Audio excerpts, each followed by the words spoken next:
3장까지 다 볼 거예요. 예. 자, 그래서 제목을 요엘의 번면, 이 제목으로 오늘 하나님 말씀을 살펴볼 것입니다. 우리는 지난 시간까지 역사서의 열왕기하 17장을 살펴보았습니다. 오늘부터 이제 선지서를 보게 되는데, 왜 이렇게 보느냐? 다른 교회들은 이렇게 안 하는데, 다른 사람들이 예수님을 빙자하여서 나쁜 짓 할 때 우리는 거기에 같이 할 필요도 없고, 성경에서 기록되어 있는 대로 우리가 살펴보면서 신앙의 유익을 위해서 오늘 우리는 역사서 속에서 선지자들이 등장하였던 그 환경을 차용하여서, 죄송하지만 그분들을 소환하여서 그분들이 어떤 말씀을 하셨는지, 그분을 소환한다고 하면 안 되지, 높은 분들인데 그분들을 모셔서 그 시대의 상황을 우리가 살펴보면서 우리의 신앙을 바로 해볼 수 있기를 원합니다.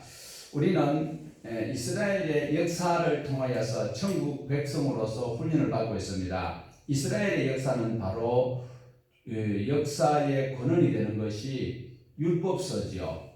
율법서는 몇 권입니까? 창세기, 출애굽기, 레위기, 민수기, 신명기 5권을 우리는 율법서라고 이야기를 합니다. 자, 시내산에서 이스라엘 백성과 하나님께서 맺었던 언약이 바로 그 율법을 가지고 하나님의 백성들이 살아가야 될 그 땅이 가나안 땅이었어요. 가나안 땅에 들어가서는 어떻게 살아야 되는가? 이 율법, 하나님과 맺었던 언약대로 살아가야 되는 것이었습니다. 그 가나안 땅에 들어가서는 뭘 해야 되는가?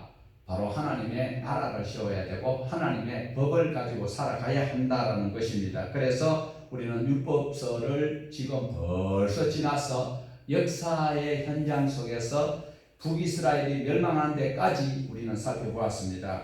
그래서 이제는 여호수아 시대 때부터 시작하였던 역사 시대, 그리고 북이스라엘이 아수르에 망해버리는 이때부터 이제 선지자들이 어떤 말씀을 하고 있었는지를 우리가 살펴보아야 할 것입니다.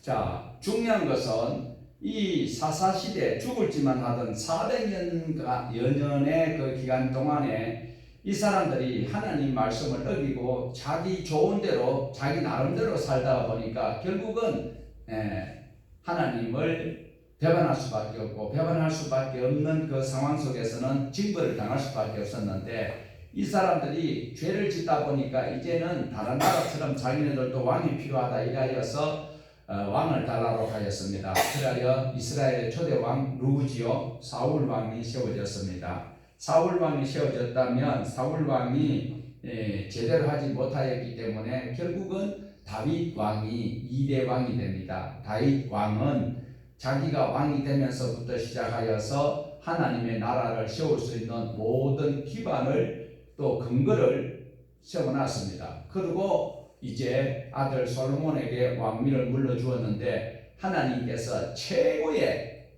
지혜와 또 부와 명철과 총명을 주었어요. 그러면서 솔로몬 시대에 하나님의 나라가 꽃이 피어야 되는데 솔로몬이 그러지 못하였습니다. 그러다 보니까 그 아들 로보암에게 왕위를 물려주자마자 북이스라엘의 10지파였던 그들이 쿠데타를 일으켜서 나라가 남북으로 갈라지게 됩니다. 그래서 그 시대가 바로 BC 930년 내지는 931년으로 나라가 이제 갈라지기 시작되는 것이죠. 그래서 북이스라엘의 이제 왕으로 세워지고 남쪽 유다에는 남유다 왕으로 이렇게 교차적으로 왕들이 세워져 가다가 열왕기하 17장에서는 아수르에 의해서 마지막 왕 호세아 시대로 말미암아서 망하고 마는 것을 우리는 역사서를 통하여서 살펴보았습니다. 열왕기서를 통하여서 나라가 망하는 것을 분명히 보았는데, 나라가 망하는 그 근거는 어디에 있었다?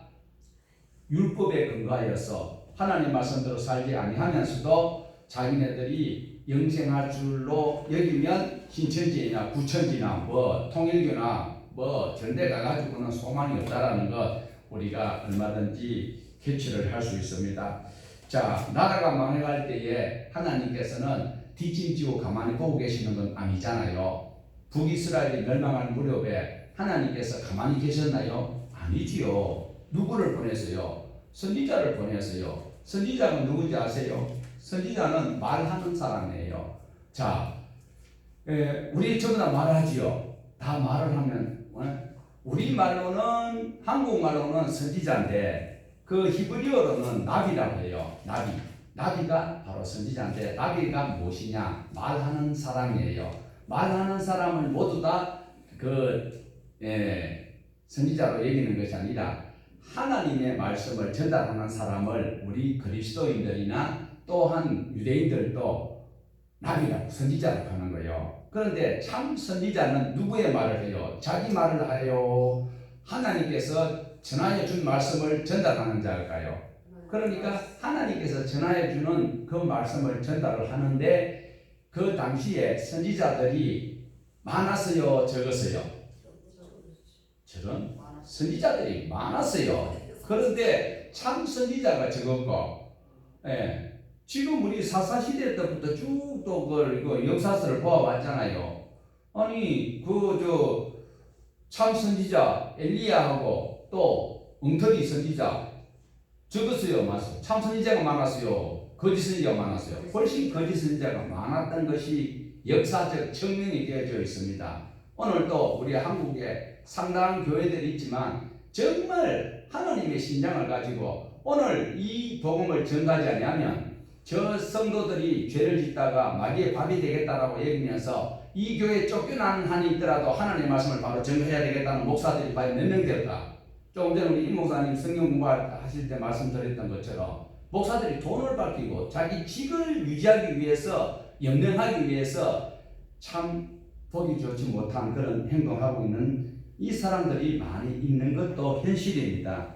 자, 우리가 이제 이 하나님의 음성을 듣기 위해서는 역사서 속에서는 하나님의 음성을 잘 못 들어요. 역사서 속에서는 하나님의 말씀을 근거하여서 살았을 때는 평강과 생명을 얻는데 그 말씀대로 살지 못할 때는 가차없이 나라가 어려움을 당하고 기근과 연병과 전쟁으로 백성들이 고통을 당하고 결국은 죽거나 나라가 망하는 것을 율법서의 근거로 레위기에 증거된 대로 그대로 되고 말았습니다. 자, 그럴 때 하나님께서 북이스라엘이 멸망한 무렵에 누구를 보냈습니까? 남쪽에 살고 있던 뽕나무를 배양하는 아모스를 불러와가지고 너희들 이러면 안 된다라고 하나님께서 이렇게 말씀하셨다. 그리고 호시아 선지자를 통해서도 이렇게 하나님께 돌아오라. 호시아가 그래 젊은 그 유능한 청년이 말이요 창리하고 결혼을 해야 되는 그 안타까운 삶을 일생을 창리하고 살면서 가정다운 가정을 꾸려보지 못하고 그 우는 그 심령이 바로 하나님의 심령이었다라는 것을 바로 이스라엘 백성들에게 전하는데도 그들은 종교에 심취하여서 재물에 심취하여서 신앙생활 그 이상 더 잘할 수 없어요. 왜요? 월상에 모이고 11조도 드리고 온갖 거 다 하는데도 그들은 하나님을 안 믿었다라는 거예요. 교회는 열심히 나오는데 하나님의 말씀대로 살지 않으면 오늘날 야마리까지 예수쟁이들. 입술로는 주여 주여 하면서 성경은 자기 혼자 다 알고 자기만큼 신앙생활 잘하는 사람은 없다라고 이야기하는데 지구석에 가보면 가족들이 예수 안 믿거나 서방님이 예수를 안 믿거나 자식 예수를 안 믿거나 미안하면은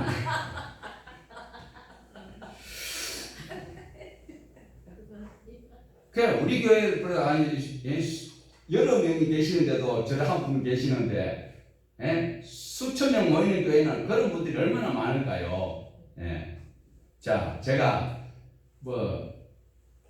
개인적 감정에 있어서 이런 말씀 드리는 건 절대로 아닙니다. 자, 중요한 것은 하나님의 음성을 바로 듣고 바로 전달하는 사람이 참 선지자지요.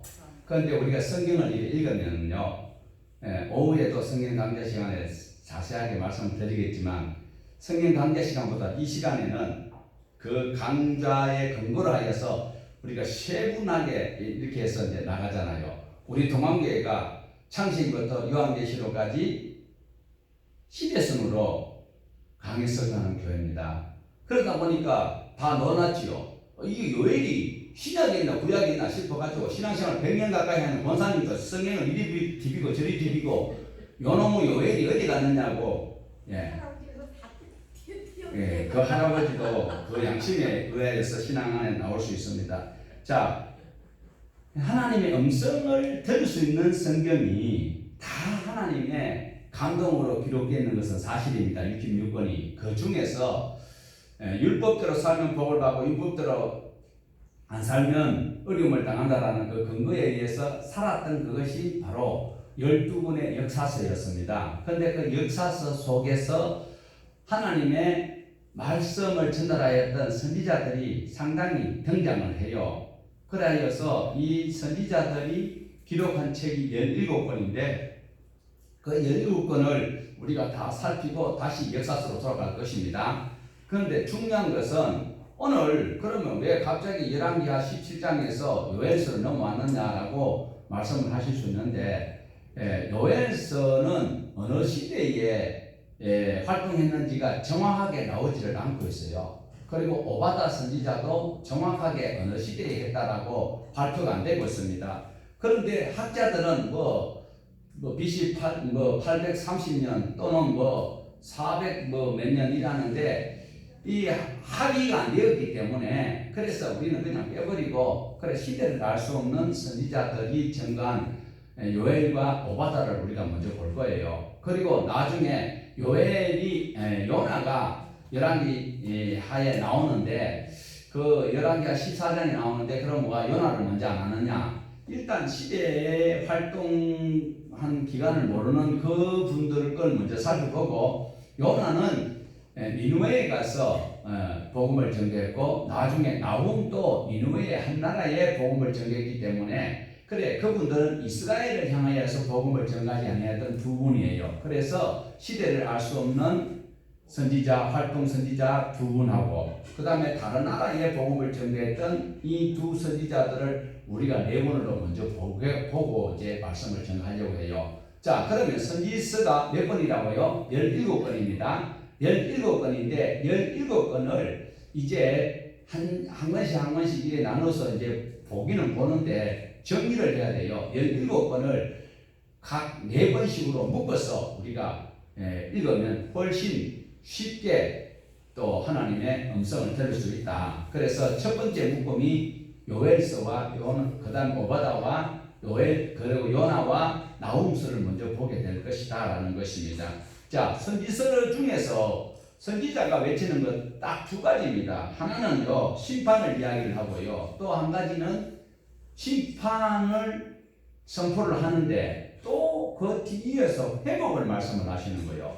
하나님께서는 악인이 그대로 죽는 것을 기뻐하지 않습니다. 그래서 하나님의 사람 선지자를 보내서 심판을 경고를 해요. 그러면 그가 돌이키면 회복하면 하나님께서 회복시켜 주시는 거죠. 돌이키면 살려준다라는 것입니다. 그래서 우리 이제 이 심판에 대해서 4가지로 또 세분화를 할 수가 있습니다. 4가지를 살펴볼 수 있는 것은 첫 번째로 선지자가 가서 죄를 짓지 않는 동안교회 성도들에게 죄를 짓지 않는다고 했습니다.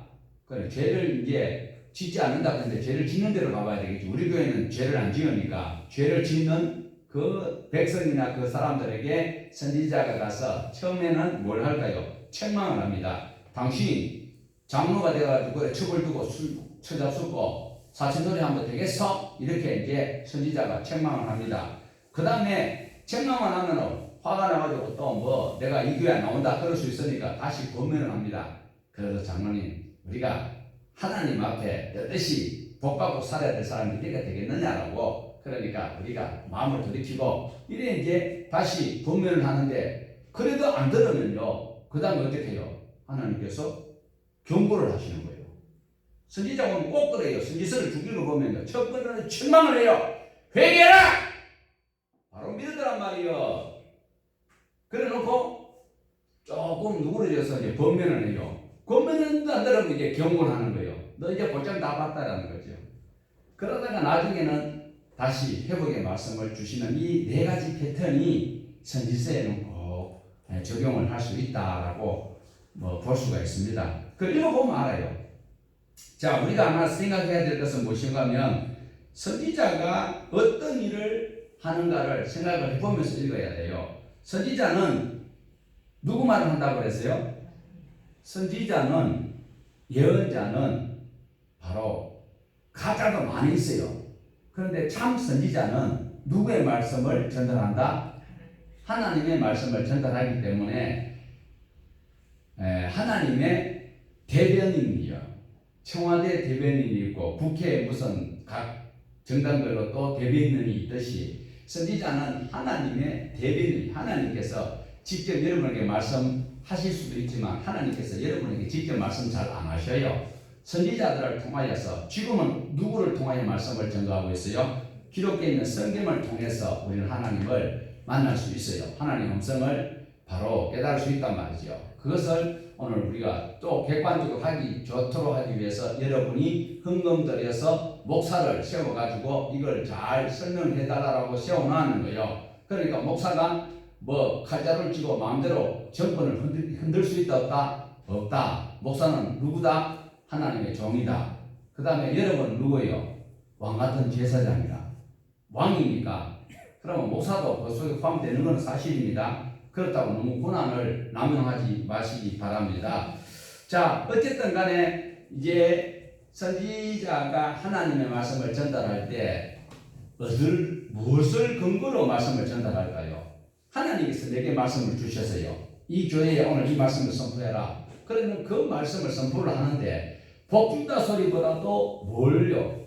율법에 근거한 위반하는 것 때문에 이 율법에 근거한 법 조항을 가지고 여러분 이러면 안 된다라고 책망을 하고 권면을 하고 경고를 하고 그리고 그들이 돌이키면 하나님께서 이렇게 회복시켜 주십니다 라는 것을 증거를 하게 되는 것이다 라는 것입니다. 자, 일단은 선지자가 전하는 것은 하나님의 말씀을 전달하는데 그 근거는 어디에? 율법서에 근거하여서 복음을 전달한다라는 것입니다. 교회는 복받으라 소리는 어느 교회라도 다 합니다. 그런데 우리 교회는 유별나게 복받으라 소리를 잘 안 해요. 왜? 이미 우리는 그 복을 받을 수 있는 열쇠 창고에 하나님의 창고에 복이 가득 채워져 있어. 그 복은 누구보다 하나님의 말씀대로 사는 자에게는 생명과 평강의 복을 누릴 수 있는데 말씀의 열쇠를 열기만 하면 그 복을 누릴 수 있는 그 율법적 근거를 우리가 바로 숙달해야 되는 거예요. 그 숙달하기 위해서 하나님의 말씀을 지금 우리가 요엘서까지 지금 보고 있는 거예요. 열왕기 하 17장에서 18장부터 무적게 넘어버렸지만 그러면 이렇게 요엘서를 다 끝나고 오바다 끝나고 그 다음에 요나 또 그 다음에 나홈을 끝나면 뭘 할까요? 우리는 그 끝나고 난 다음에 다시 선지서 다음에 그 북이스라엘에 이제 전도했던 선지자 누구라고 그랬어요? 북이스라엘에 아모스와 호세아 그리고 남유다에는 이사야와 미가 이 내원을 또 묶여놓은 거예요. 지금 우리가 내원은 뭐라 그랬어요? 지금 이거 잘 기억이 나요. 오후에 물어볼 거예요. 오후에 성경관계 이 기초에 나오니까 요엘과 시대를 알 수 없는 시대에 요엘과 오바다 그 다음에 다른 나라의 복음을 전개했던 요나와 나홈을 묶어서 먼저 살피는 거예요. 이 뒤에 가도 상관은 없어요.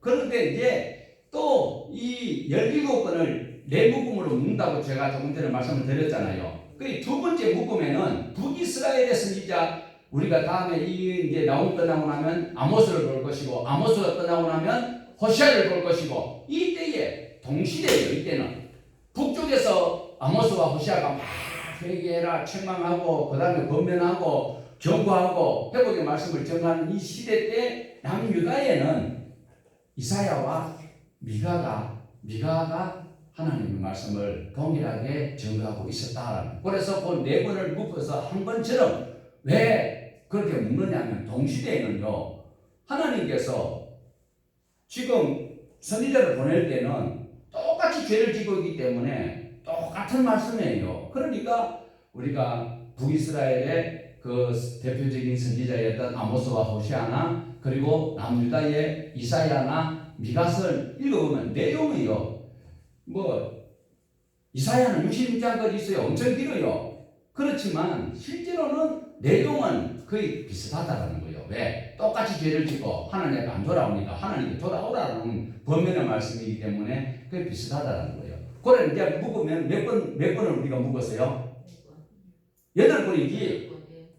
지금 말 잘못하면 안 되는 거예요. 지금 딴 생각하면 안 된다 그랬죠. 뭐 가스레인지 뭐 공구 올리라는 거 다 탁가 그런 신경 쓰면 안 되고. 자, 그 다음에는 이제 또 묶어야 되거든요. 그 다음에 지금 이제 8건을 두 묶음으로 묶었어요. 그 다음에 묶음은 무엇이어야 할까요? 바로 예레미야와 또 예레미야와 또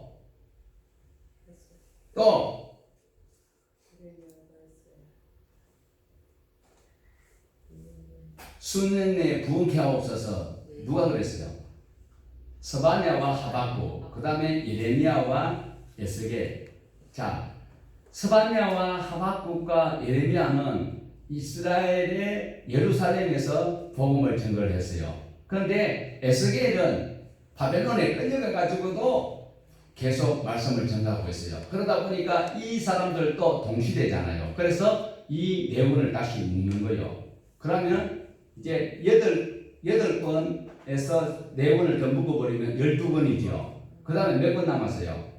그런데 실제로는 예레미야가 애가까지 있었기 때문에 예레미야까지도 포함시켜버리면 이제 실제로는 5권이 이제 한 묶음으로 묶여지는 것을 볼 수가 있습니다.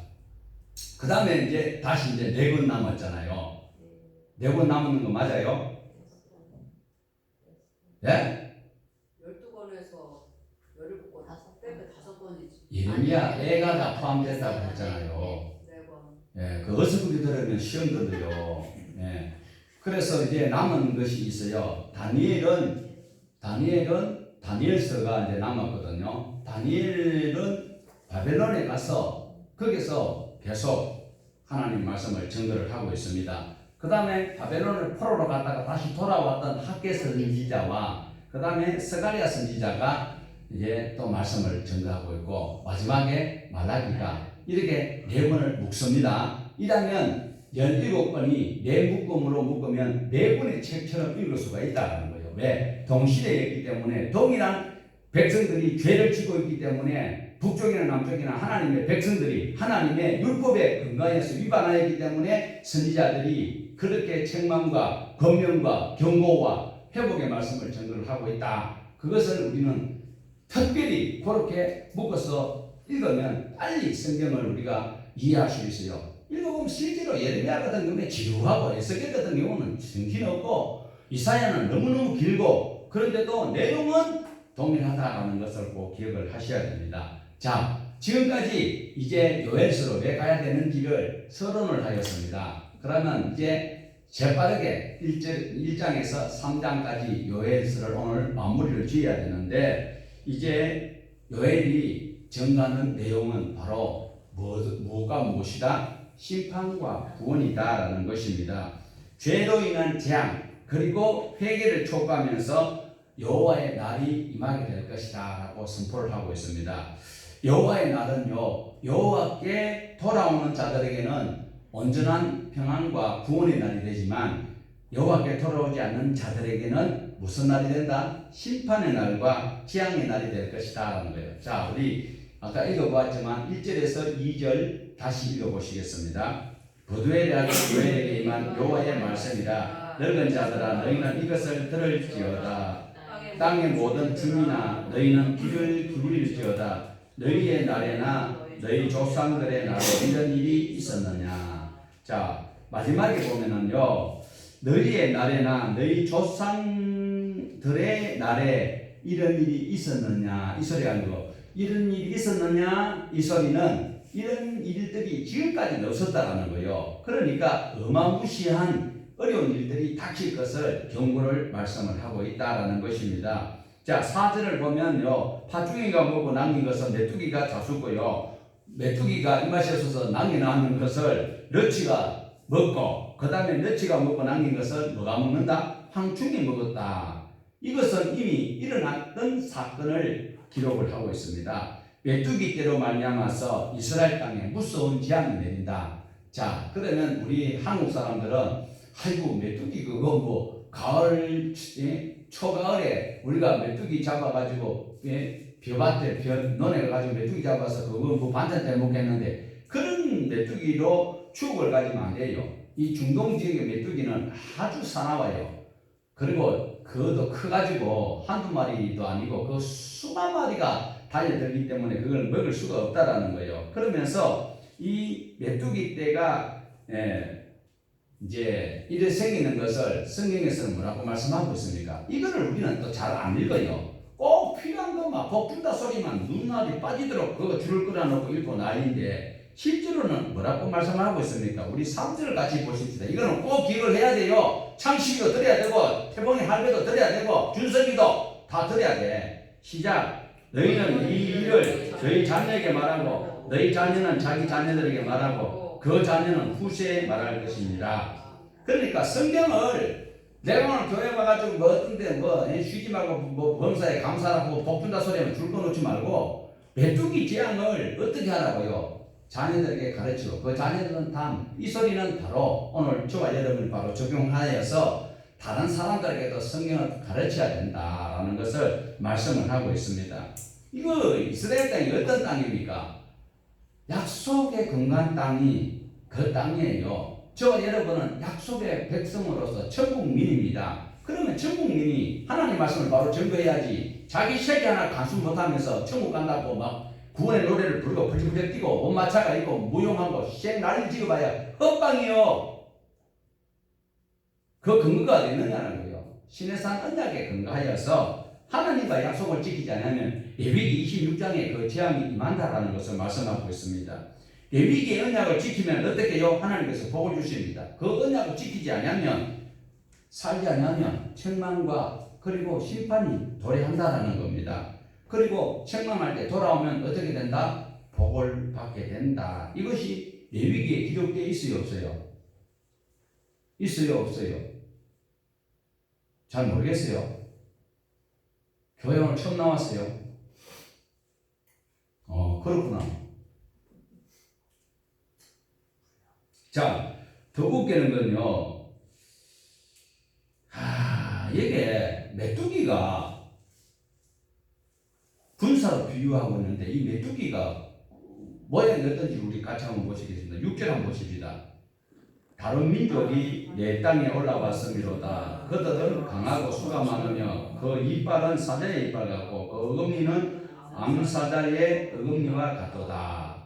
자, 이것을 이제 유명한 신학자 제놈이라는 사람이 이것을 이제 또 비유로 다른 나라를 비유를 한 적이 있어요. 그거는 대단히 잘못되었어요. 성경대로 우리가 이거만 읽어도 다 이해가 돼요. 메뚜기라고 분명히 말씀을 하셨고 그 다음에 여기서 다른 민족이라고 했지만 실제로는 이 다른 재앙을 가져오는 이 은유적으로 메뚜기를 비유하였는데 이 이가 어떻다고요?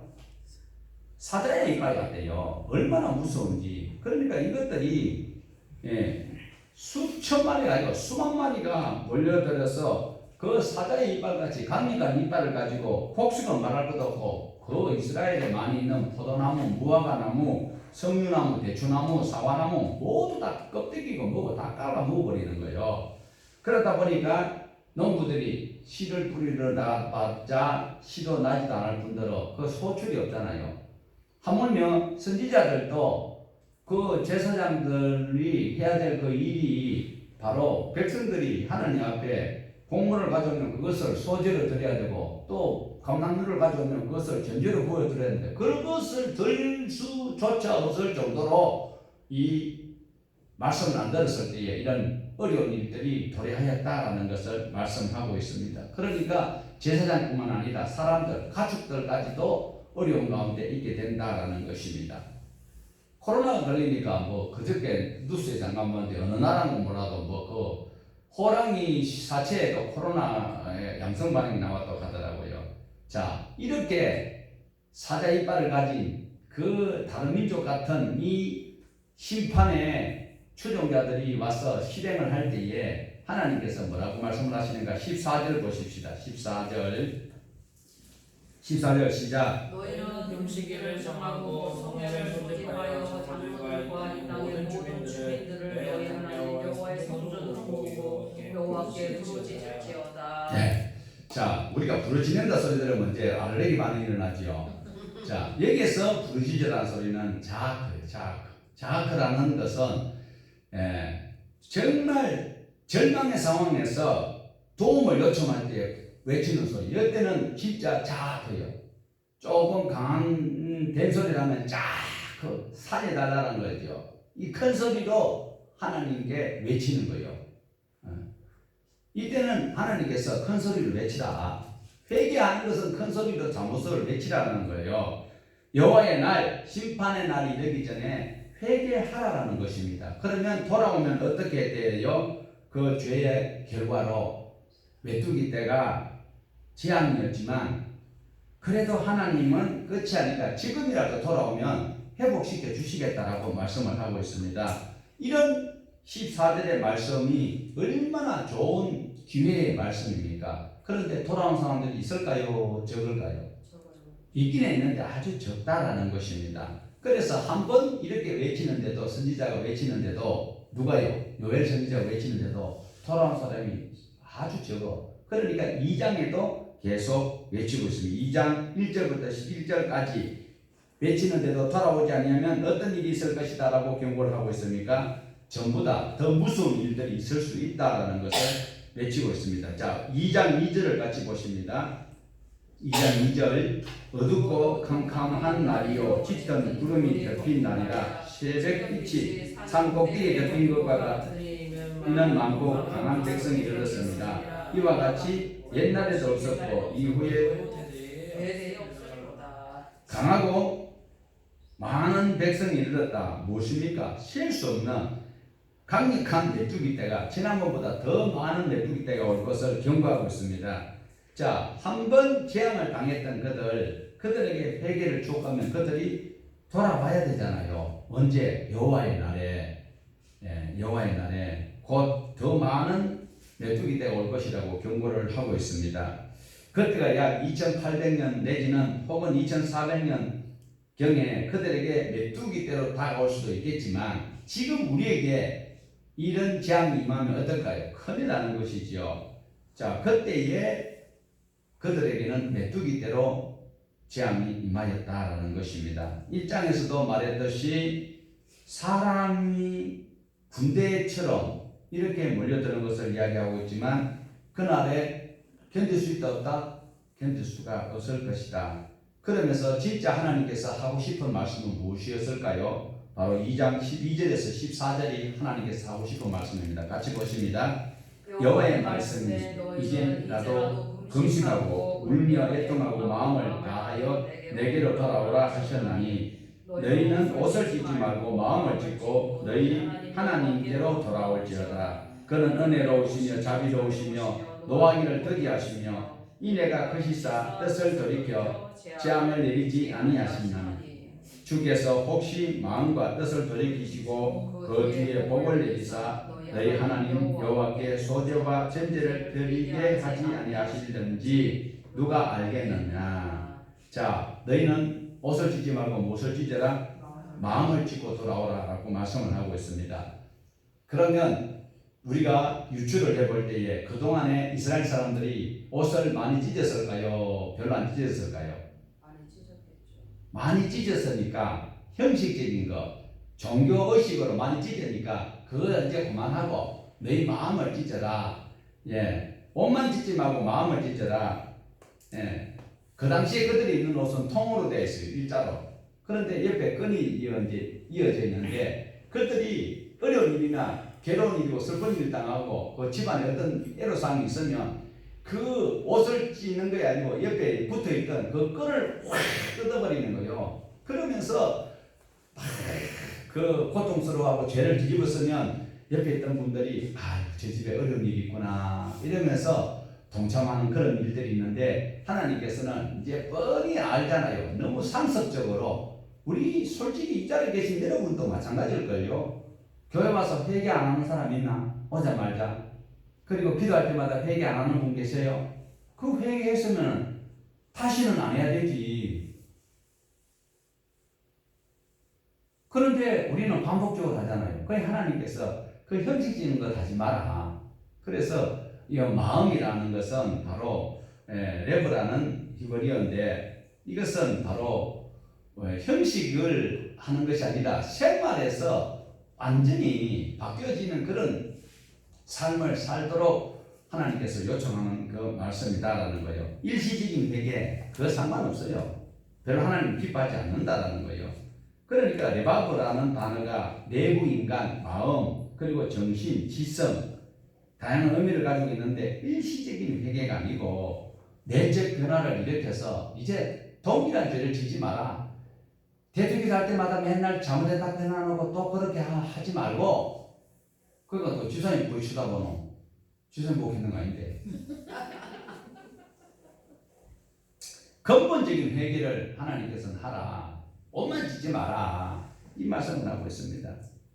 삶의 방향이 세상으로 향해 있고 자기 생각이 전부 다 지금 이 자리에 앉아 있는데도 딴 생각하고 앉아 있을 수도 있어.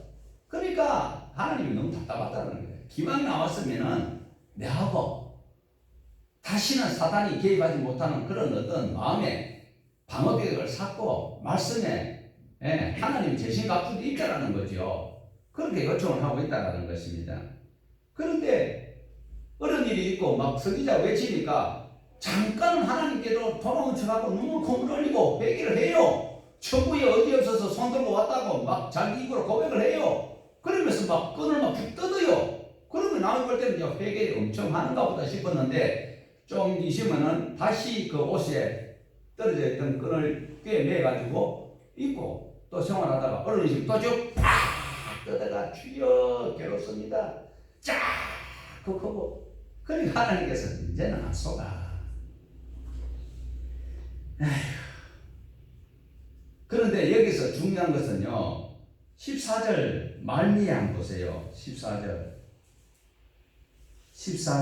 시작 다시 14절 주께서 혹시 마음과 뜻을 돌이키시고 그에게 복을 내리사 너희 하나님 여호와께 소재와 전제를 드리게 하지 아니하시는지 누가 알겠느냐. 자 선지자가 외치는 소리를 듣고 돌아오면 하나님께서 재앙은 끝난다라고 말씀을 하셨어요. 그러면서 여기서 무슨 이야기를 또 하나 우리가 교훈을 받아야 되는가 하면 복을 주시지 않겠느냐 혹시 주시지 않겠느냐라고 조심스럽게 요엘 선지자가 말씀을 하고 있어요. 그런데 오늘날 예수를 신실하게 돈독하게 믿는 목사들은 어떻게 해요? 회개하고 돌아오면 하나님께서 반드시 복을 주신다라고 강 큰 소리로 외치고 있죠. 맞습니까? 하나님께서 회개하고 돌아오면 복을 주시는 것 주실 수 있어요. 그렇지만 성경을 어디로 봐도 그렇게 강력하게 조건부로 내가 회개했으니까 하나님 이제 내게 30배, 60배, 100배 내 통장에 채워 주십시오. 주셔야 됩니다. 안 주면 대발 법원에 가처분 신청하러 갑니다. 그런 건방진 목사들이 외치는 선교가 많아요. 그리고 성도들도 그 잘못 훈련 받았기 때문에 자기 삶을 약간 돌이켜 놓고는 하나님 앞에 쉔 때를 쏘고 앉아 있어요. 고래고래 과음을 지르고 하나님이 비쳤습니까 우리한테? 권사님 대답해 보세요. 하나님 우리한테 뭐 비친 거 있어요? 왜 하나님에 따지고 난리예요?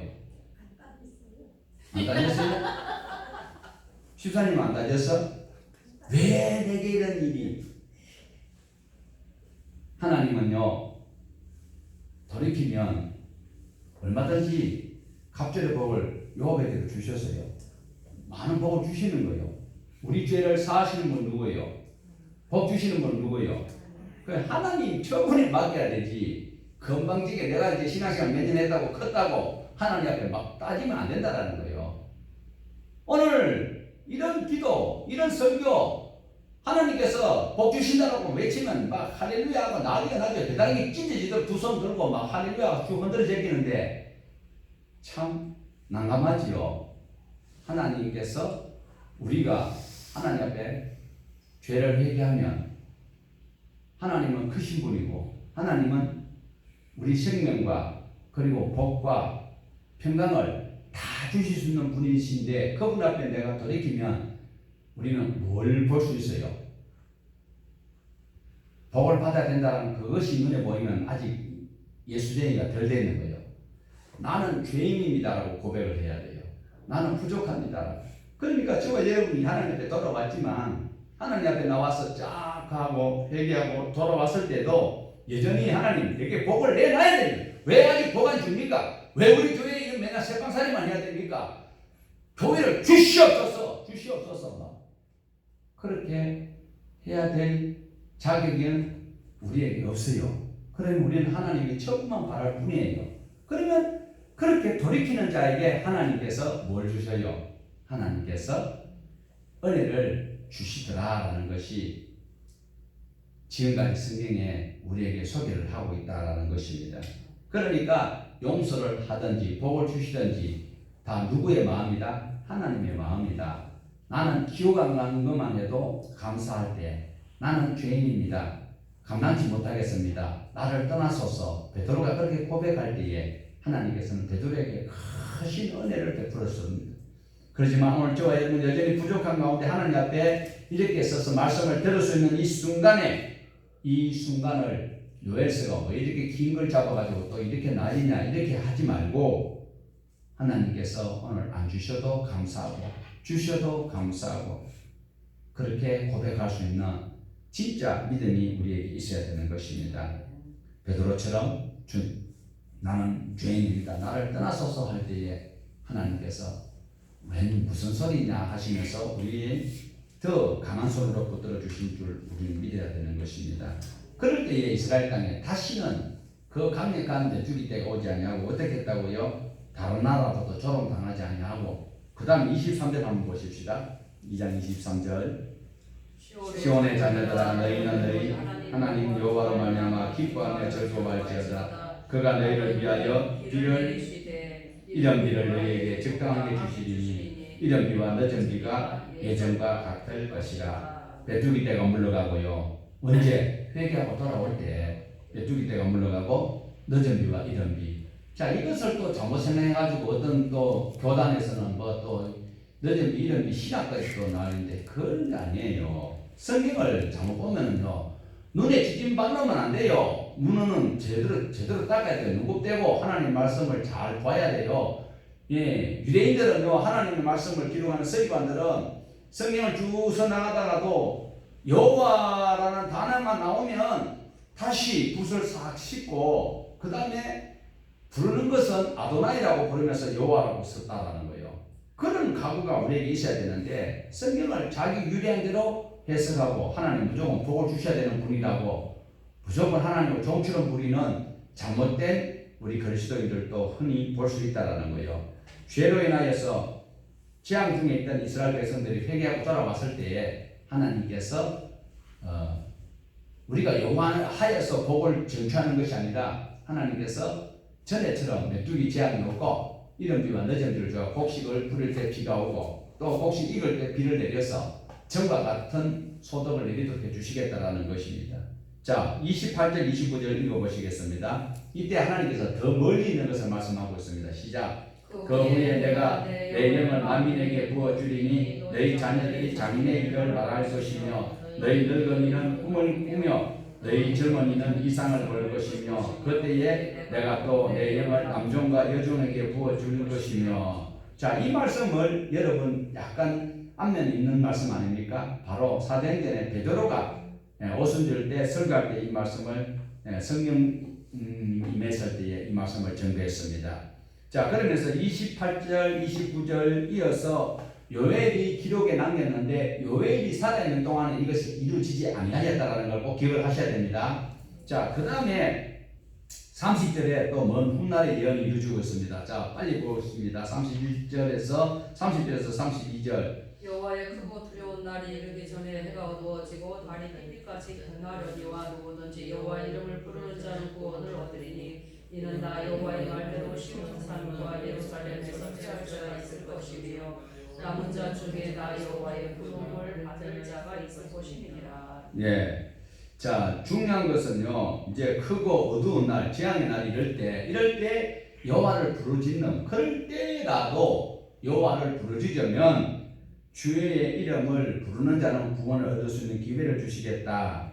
자, 30절부터 하시는 이 말씀은 요한계시록 6장 12절 이하의 6번째 인이 떨어질 때 나오는 기록과 같습니다. 자, 그리고 이어지는 요한계시록 7장에 보면은요, 여호와의 크고 두려운 날이 이르기 전에 해가 어두워지고 달이 핏빛같이 변하는 이 6번째 인이 떨어질 때에 해가 어두워지고 달빛이 피비처럼 변하는 그런 일들이 일어난다.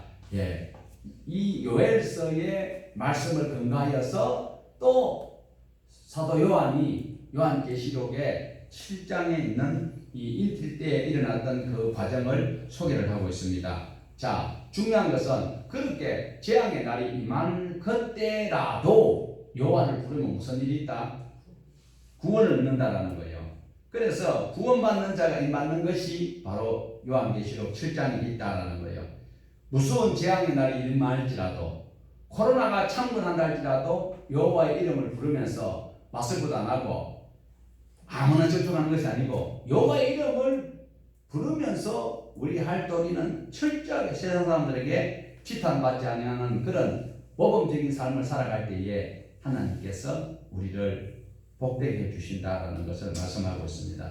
이제 3장으로 넘어가야 됩니다. 그래야 오늘 끝이 나거든. 자, 언제 끝날까 걱정하지 마세요. 3장 1절에서 15절까지는 이방인들의 심판을 다루고 있습니다. 그리고 16절부터 21절까지는 유다 회복을 말씀을 하고 있습니다. 더 넓게 이야기하면 세상 나라의 심판과 하나님의 나라의 승리를 말씀하고 있다. 그렇지만 3장 1절을 우리 같이 한번 읽어보셔야 돼요. 시작. 보라, 그날 곧 내가 유다와 가운데에서 사로잡힌 자를 돌아오게 할 그때에. 언제일까? 바벨론으로 포로로 끌려갔다가 돌아올 때라고 볼 수도 있습니다. 자, 어쨌든 간에 이렇게 유다가 마지막 날에 회복될 것을 말씀하고 있습니다. 특별히 이제 12절에서 15절 말씀은 요한계시록 14장에 있는 말씀과도 같습니다. 자, 우리 3장 12절에서 15절 빨리 읽어보시겠습니다. 민족들이 일어나서 여호사밧 골짜기에 올지어다. 내가 거기에 앉아서 사면의 민족들을 다 심판하리로다. 너희는 낯을 서라. 곡식이 익었도다. 와서 밟을지어다. 포도주 틀이 가득히 차고 포도주 독이 넘치니 그들의 악이 크미로다. 사람이 많으며 심판의 골짜기에 사람이 많으며 심판의 골짜기에 여호와의 날이 가까우니로다. 해와 달이 강감하며 빛들이 그 빛을 거두다. 요한계시록 14장 14절에서 20절 내용과 크게 다르지 않다라는 거예요. 마지막 추수 때에 하나님께서 심판하는 모습, 요엘의 마지막 날에 여호와의 날이 이렇게 된다라는 것입니다. 여호와의 날은 많은 사람들에게 심판의 날이 되지만 우리 믿는 사람에게는 기쁨의 날이 될 수 있다라는 것을 말씀을 하고 있습니다. 자, 요것만 읽고 마치도록 합니다. 자, 앞에 화면을 보십시다. 시작. 계시록에 있는 말씀입니다. 내가 그들이 보좌에서 푸른 소리 나시는데 오라 하나님의 장막에 사람들과 함께 있음에 하나님이 그들과 함께 계시리니 그들은 하나님의 백성이 되고 하나님은 친히 그들과 함께 계셔서 모든 의무를 그들에서 닦아주시니 다시 사망이 없고 애통하는 것이나 복하는 것이나 그것이 다시 있지 아니하리니 처음 것들이 다 지나갔으리로라. 아멘. 사랑하는 여러분, 긴 시간 수고하셨습니다. 여호와의 날이 어둡고 캄캄한 날로서 이 소리는 심판의 날을 의미하고 있습니다. 땅이 진동하고 하늘이 떨며 해와 달이 어두워지고 별들이 빛을 잃게 되는 이때다 할지라도 여호와 백성들에게는 소망의 날, 기쁨의 날이 될 것이다 라고 우리에게 약속하고 있습니다. 오늘 다른 사람보다도 우리는 하나님을 찾고 경배하기 위해서 또 말씀을 드리기 위해서 이 시간 나왔으니까 우리와 함께 친애하시는 그 하나님과 이 여호와의 날에 구원의 기쁨을 찬송하는 이 시간, 우리 동안의 가족에게 충분한 복을 주실 그 하나님을 찬양할 수 있기를 축복합니다. 아멘. 하나님 아버지, 하나님의